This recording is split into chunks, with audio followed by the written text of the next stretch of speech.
Before we lift our voices in prayer, let's dwell on the promises of God. If there is one area we need God's help in, it's to do with our words. Words are powerful.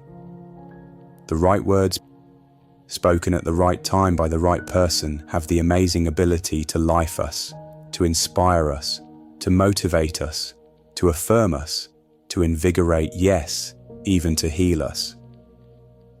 Speaking life-giving words can cause a turnaround in your relationships, your health, and every bleak situation you are in.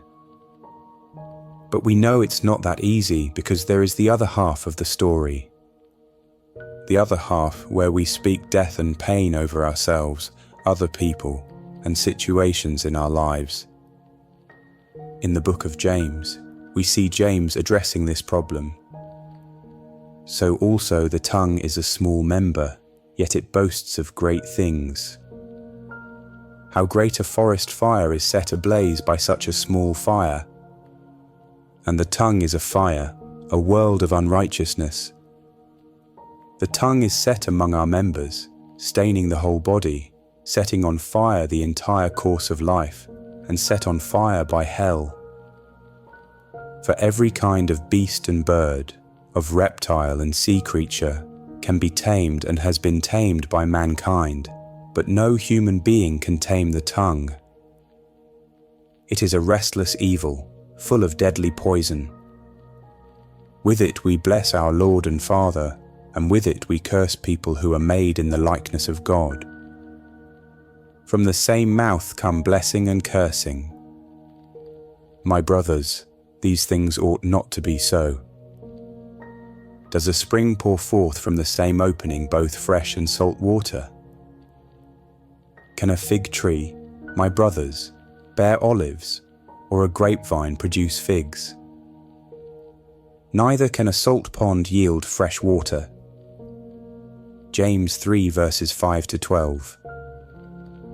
We need to watch what kind of words we are speaking constantly.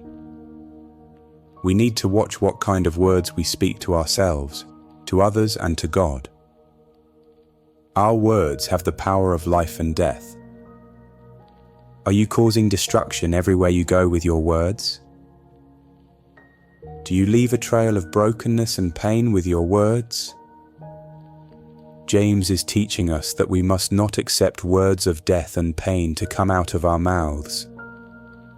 Yes, the tongue can cause destruction if left to itself, but we need to ask God to help us with our words. We need to speak life over ourselves and in the life of others. We need to speak words of faith and hope when we come before God. My son, be attentive to my words. Incline your ear to my sayings. Let them not escape from your sight. Keep them within your heart. For they are life to those who find them, and healing to all their flesh. Keep your heart with all vigilance, for from it flow the springs of life. Put away from you crooked speech, and put devious talk far from you. Proverbs 4 verses 20 to 24.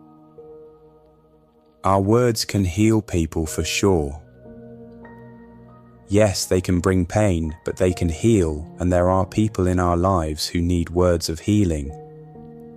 When speaking of healing and our desire to become healthy and whole people, we need to always look at the importance of our words.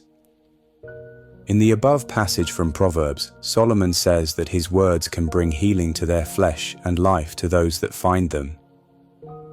This is a powerful statement. The right word spoken to a person could bring immense healing in every sense of the word. That's an amazing thought. To get the whole picture here though, let's first look at the destructive power of our words. Through the power of our words, we can tear down other people. We can paralyze them in fear. We can degrade, belittle, and bully.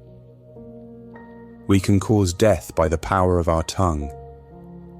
This is a big picture, but we are guilty of the same malice with our speech. We talk bad about our neighbors, family, and friends. We speak things out loud that shouldn't be said in secret. We put words to emotions in harmful ways while ignoring the proper way to deal with things. Our words can be truly destructive. Think of the woman who had the issue of blood. For 12 years she had this issue, and no matter where she went to, the doctors told her the same thing: there was no cure for her condition. And there was a woman who had had a discharge of blood for 12 years, and who had suffered much under many physicians, and had spent all that she had, and was no better, but rather grew worse. Mark 5, verses 25 to 26. How hard that must have been for her. The pain of hearing those words over and over must have been hard to hear. All the money she had wasn't enough. What kind of words did she speak to herself throughout those 12 years? But things changed when she heard about Jesus. And her sickness was healed when she touched the hem of his garment. Instead of speaking death like everyone else, he spoke life into her situation. And he said to her, "Daughter, your faith had made you well. Go in peace and be healed of your disease." Mark 5, verse 34. We don't have to keep on speaking pain and death over ourselves and others. With the Lord's help, we can change the words we speak. If it's true our words are destructive, how much more is it that our words can bring healing? We have the power, with our words, to build up, to better, to bless, to encourage. We can shape the future into a beautiful place just by walking the way we talk. When you take the time to build someone up, you are bringing life to them. You are bringing health and wholeness to them. So let's seek the Lord's help as we speak life into our lives and the life of others. Now let's pray. Heavenly Father, I come before you today with a heart open and humbled, acknowledging that apart from you, I cannot tame the tongue that so easily speaks words of pain and destruction. Lord, I confess, there have been moments where my words have not reflected your heart. I have spoken hastily. I have wounded with sarcasm, criticism, gossip, and impatience. I have muttered doubt over myself, judgment over others, and complaints about life. Forgive me, Father. Cleanse my heart and purify my speech. Your word tells me that the tongue holds the power of life and death. I want my words to be rivers of life, not sparks that ignite destruction.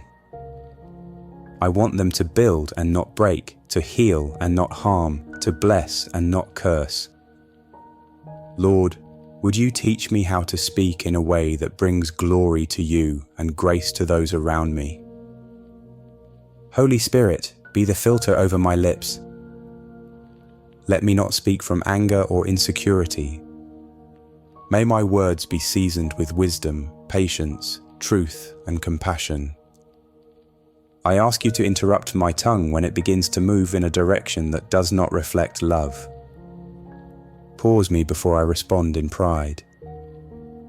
Quiet me when I am tempted to speak just to be heard, rather than to serve. Lord, your servant James reminded us that although the tongue is small, it can direct the entire course of our lives like a rudder on a ship. So today, I surrender that rudder to you. Steer me, Lord. Guide the direction of my conversations, my reactions, and my responses. May every word that leaves my mouth be rooted in your word. When I speak to myself, remind me not to echo the lies of the enemy. Remind me to speak words of faith and not fear, hope and not despair. Help me to declare your promises over my life, even when my feelings try to argue otherwise. May I speak as one who knows their worth in Christ, not because of who I am, but because of who you are. When I speak to others, whether friend, family, co-worker, or stranger, let me reflect your kindness. Help me to be quick to listen, slow to speak, and slow to become angry. Make me a vessel of encouragement to those who are weary, a voice of peace to those who are troubled, and a source of healing to those who are hurting. Lord, I pray especially for the moments when I feel provoked, misunderstood, or deeply wounded. It is so easy to retaliate with harsh words or silent bitterness. But I ask you to mature my spirit in those moments. Fill me with such a depth of grace that I no longer feel the need to defend myself with words that hurt, but instead I lean into you, my defender and healer. Let my home be filled with life-giving speech. May my relationships flourish because they are watered with words of affirmation, truth, and humility. Teach me to bless my spouse, my children, my parents, and my friends with what I say. Where I have spoken harm before, help me go back and make things right. Let reconciliation be birthed from my willingness to speak love, even when it's hard. Father, thank you for Jesus, our perfect example. When he spoke, demons trembled, storms were calmed, the sick were healed, and the broken were restored.